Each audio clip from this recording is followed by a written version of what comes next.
আসসালামু আলাইকুম প্রিয় দর্শক সবাই কেমন আছেন? চলে আসলাম আজ এই মুহূর্তে আরও একটি গুরুত্বপূর্ণ আবহাওয়ার খবর নিয়ে। আগামীকাল শুক্রবার 2 আগস্ট নাগাদ আবারও বাংলাদেশের বেশ কিছু জেলায় ধেয়ে আসছে বর্ষার ভারী বৃষ্টি। ঘূর্ণাবর্ত নিম্নচাপের প্রভাবে বাংলাদেশের দক্ষিণ উপকূলীয় বেশ কিছু এলাকায় ভোর সকাল থেকে ভারী থেকে অতি ভারী বৃষ্টিপাত দেখা গেছে। আগামীকাল কোন কোন জেলায় কেমন বৃষ্টিপাত থাকতে পারে, কবে থেকে কমতে পারে এই বৃষ্টির মাত্রা, কি জানাচ্ছে আবহাওয়ার ইউরোপিয়ান মডেলগুলো, সম্পূর্ণ বিস্তারিতভাবে জানিয়ে দেওয়া হবে ভিডিওটির মাধ্যমে। তো ভিডিওটি সম্পূর্ণ দেখবেন। সরাসরি আমরা চলে আসলাম স্যাটেলাইট ইমেজের উপর। এখানে দেখুন বৃষ্টিপাত আজ ভোর সকাল থেকে দক্ষিণ উপকূলীয় বেশিরভাগ এলাকায় মাঝারি থেকে ভারী বৃষ্টিপাত হচ্ছে।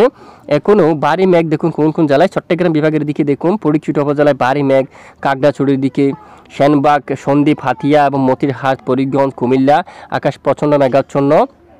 সাথে অনেক এলাকায় হালকা থেকে মাঝারি বর্ষাকাল থেকে বৃষ্টিপাত ঘটাচ্ছে। চকরিয়া এবং কুতুবদিয়া এবং এখানে টেকনাফ সহ চারমাটি, উকিয়া সবটুকু এলাকায় গতকাল থেকে মাঝারি থেকে ভারী বৃষ্টিপাত হচ্ছে। আর এদিকে লালমোহন, বরিশাল, পিরোজপুর, মঠবাড়িয়া, কলাপাড়া এখানে অনেক এলাকায় মাঝারি থেকে ভারী বর্ষণ, কিছু এলাকায় হালকা বৃষ্টিপাত দেখা গেছে। তো আপনার এলাকায় কেমন বৃষ্টিপাত হলো আমাদেরকে জানাতে পারেন কমেন্টস করে। খুলনা বিভাগের অনেক এলাকায় বৃষ্টিপাত হচ্ছে, আকাশ প্রচণ্ড মেঘাচ্ছন্ন। যশোর সহ পশ্চিমবঙ্গের উপরেও ভালো বৃষ্টির মেঘ কিন্তু রয়েছে। কলকাতা সহ পশ্চিমবঙ্গ, কোলাঘাট, আরামবাগ, হালদিয়া, গঙ্গাসাগর, বর্ধমান, শান্তিপুর, দুর্গাপুর, বাঁকুড়া এই সবটুকু জেলার বিভিন্ন অঞ্চলে মাঝারি থেকে ভারী বৃষ্টিপাত কিন্তু হচ্ছে।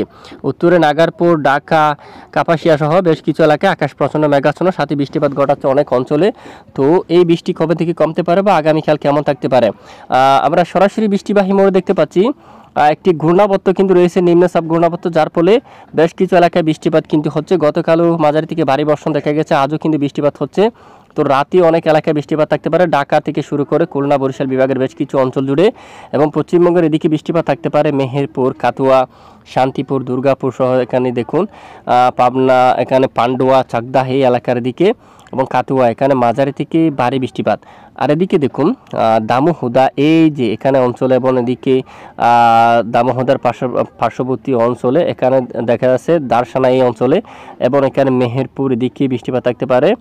এবং এখানে আরও রয়েছে দেবাগ্রাম এই অঞ্চলের দিকে বৃষ্টিপাত থাকতে পারে মাঝারি থেকে ভারী এবং পার্শ্ববর্তী অঞ্চলে বৃষ্টিপাত থাকছে।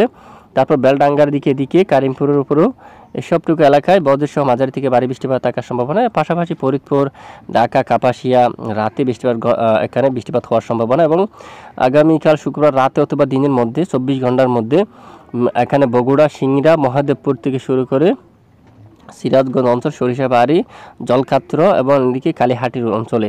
আর বগুড়ার দিকে দেখুন এবং শিবগঞ্জের উপরও আক্কেলপুরের দিকে, তারপর এখানে পাটনিটোলা, পরশা এবং বালুরঘাট এবং দিকে পঞ্চবিবি এখানে অনেক এলাকায় মাঝারি থেকে ভারী বৃষ্টিপাত হওয়ার প্রবল সম্ভাবনা কিন্তু দেখা যাচ্ছে। বলতে শুক্রবার 2 জুলাই নাগাদ দেশের অনেক এলাকায় মাঝারি থেকে ভারী বৃষ্টিপাত থাকতে পারে। দক্ষিণাঞ্চলে বৃষ্টির মাত্রা কিছুটা হালকা হতে পারে, তারপরেও চট্টগ্রাম বিভাগের উপকূলীয় অঞ্চলে 2 তারিখ নাগাদ মাঝারি থেকে কিছুটা ভারী বৃষ্টিপাত থাকতে পারে। টেকনাফের দিকে, কুতুবদিয়া তো কক্সবাজার এখানে চট্টগ্রাম বিভাগের উপকূলীয় অঞ্চল দিয়ে এখানেও কিছুটা বৃষ্টিপাত থাকার সম্ভাবনা রয়েছে, তবে কিছুটা কমতে পারে। বিকেল বা রাত থেকে বৃষ্টির মাত্রা অনেকটাই হালকা হতে পারে।